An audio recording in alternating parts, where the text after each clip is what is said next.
ये कहानी है उन 2 शिष्यों की जो अपने गुरु से कथा वाचन सीखते थे और लोगों को सुनाते थे।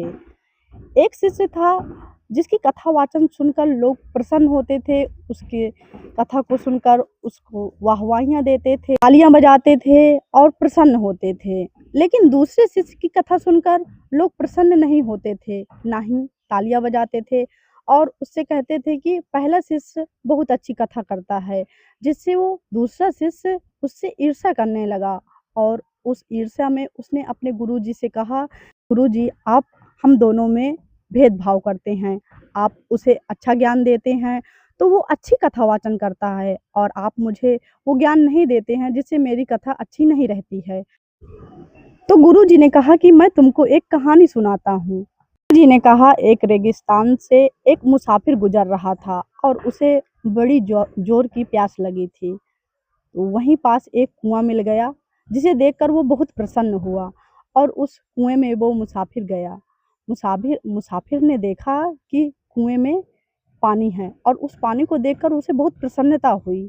उसने देखा कि वहीं पास में एक बाल्टी भी है, तो बाल्टी को देखकर वो और भी ज़्यादा खुश हो गया। फिर उसने देखा कि यहाँ पास कहीं रस्सी भी है, पर वहाँ रस्सी नहीं थी।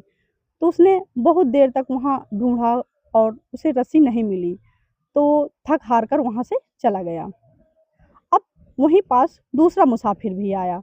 वो मुसाफिर आया और उसने देखा कुआँ, कुआँ देखकर वो प्रसन्न हुआ। प्रसन्नता में उसने देखा कि उस कुएँ में पानी भी है और वहीं पास में बाल्टी भी रखी हुई है, पर वहाँ रस्सी नहीं थी। तो उस दूसरे वाले मुसाफिर के लिए भी बात वही थी। उसने देखा कि यहाँ कहीं पास रस्सी मिल जाए, पर रस्सी वहाँ पास नहीं थी। तो वो वहीं देख रहा था और उसने देखा कि दूर पेड़ था और उस पेड़ में उसने सोचा कि देखता हूँ ज़रा टहनियाँ-वहनियाँ हों और उससे मैं रस्सी बना लूँ। तो वो दौड़ता-भागता वहाँ पहुँचा और आखिरकार वहाँ टहनियाँ मिल गईं। उसने जोड़-ताड़ के वहाँ उससे एक रस्सी बनाई और रस्सी बनाने के बाद उसने उस कुएँ से पानी निकाला और पी लिया। गुरुजी ने कहानी सुनाने के बाद अब शिष्य से पूछते हैं कि ये बताओ, इन दोनों मुसाफिरों में प्यास किसको ज़्यादा लगी थी? तो शिष्य प्रसन्न होकर बोला कि सिंपल सा उत्तर है गुरुजी, दूसरे वाले मुसाफिर को ज़्यादा प्यास लगी थी, इसलिए उसने कोशिश की और पानी को प्राप्त कर लिया। गुरुजी ने शिष्य से कहा कि बस बात यही है, जिसे ज्ञान की प्यास होती है, उस ज्ञान को प्राप्त कर लेता है। पहला शिष्य है, वो कथा को ध्यान से सुनता है और उसे लोगों को ध्यान से सुनाता है।